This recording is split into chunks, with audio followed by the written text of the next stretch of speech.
ได้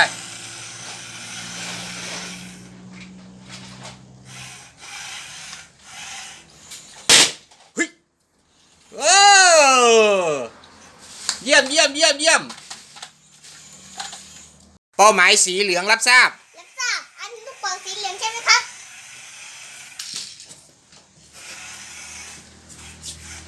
ดูกันเยี่ยมเป้าหมายสีฟ้าเป้าหมายสีฟ้าอย่ารอให้มันออกมากันก็เอารถตามไปตัวจะไปทำอย่างนั้นจะสู้เขาก็เชื่อหรอกเอามาเร็วอย่าจับเอาเลยกดเลยเป้าหมายสีฟ้านะครับอุ้ยมีไข่ไหมเป้าหมายสีฟ้าเร็วเวลาอยู่เท่าไหร่อย่าขี้โกงเจ้ากดเลยกดเป้าหมายสีอะไรฟ้าสีเขียวเหรอสีแดงอย่าขยับกล้าครับเป้าหมายคือสีแดงนะครับผมไปจัดการเลยนะครับแล้วจะอ่อนยังไงล่ะครับไปแล้วครับตามไปเลยอย่าเอามือไปจับอย่ามือไปจับบังคับเอาเอง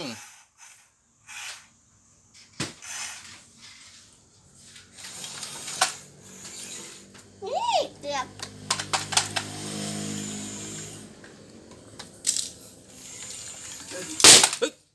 ตกใจหมดเลยเอาลูกสุดท้ายเร็วมันเก่าแล้วเย้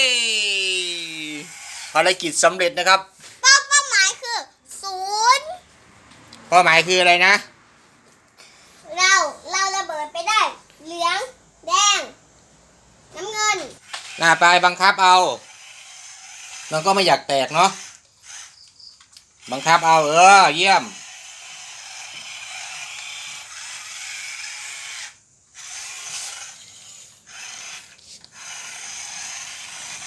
นั่งไงเอาเลยนั่งไงก็ทานยาไปจับ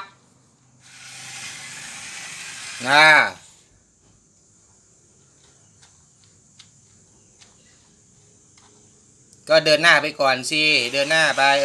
ลองกดดูอีกทีสิถอยกลับมาตบหลังมาดูสิลองขยับดูทีนี้ลองใช้คันโยกดูนั่นง่ายโอ้โหต้องเล่นความรุนแรงเอามายกขึ้นมาอีกพอแล้วนั่นอย่าจับบังคับเข้าไปยกเฮ้ยกดอีก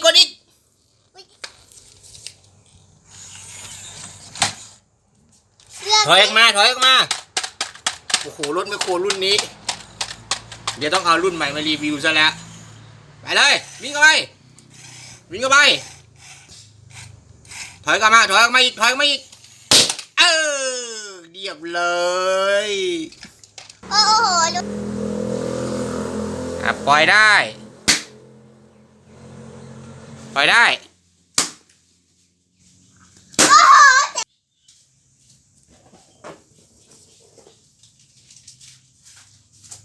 ยังปล่อย